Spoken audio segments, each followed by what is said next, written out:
Und jetzt wieder eine neue Folge vom Schnarchboot mit jede Menge Prominente, die nicht genannt werden wollen, weil sich ihre Psychiater bereits erschossen haben. Wir wünschen Ihnen bei der jetzigen Folge viel Spaß.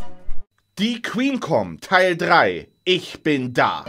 Leute, in Kürze trifft die Queen ein. Ich nehme jetzt eure Begrüßungsstände ab. Haben Sie, was stinkt hier so? Ich habe gelesen in der Bildzeitung, dass der Königin habe eine Lieblingsessen. Angebrannte Kuchen mit Chips und Fische.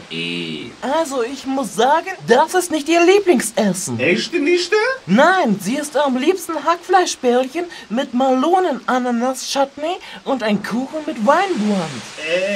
Sowas essen in meinem Lande nur die Könige ohne Fußvolk. Aber sie ist die Queen. Also Fußvolke. Na das, ich hätte mir denken können. Henk, der ist ein Idiot. Einfach nur ignorieren. Okay.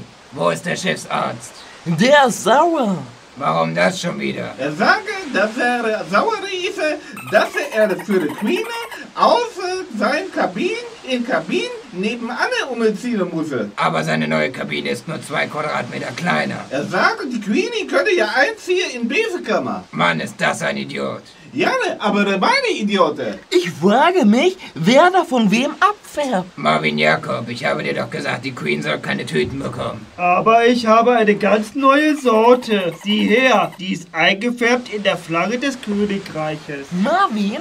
Ja? Das sind Stars and Stripes. Ja und? Sie kommt aber nicht aus den USA. Scheiße, ich dachte, die Tante freut sich über diese Tüte. Ach du großer Gott, da tragen 4 Sklaven eine Sänfte und obendrauf sitzt die Queen. So heißt die immer.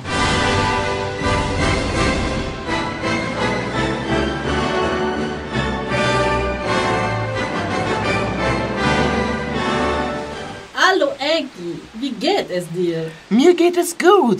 Ich freue mich sehr, Sie wiederzusehen. Was für ein Schmalz. Was hat der gesagt? Ich sagte willkommen an Bord. Ach, ich habe falsch verstanden. Mein Deutsch ist nicht so gut. Und das gehört auch nicht. Ich würde mich freuen, Ihren Mann auch wiederzusehen. Das wird nicht mehr gehen. Oh mein Gott, ist er tot? Nein, er ist mit einem Zimmerflittchen durchgebrannt. Darum ich habe ihn verlassen und mir hier das Bordsteinschwalbendeck gekauft. Heißt das, Sie bleiben an Bord? Ja, ich bleibe dauerhaft hier. Cool.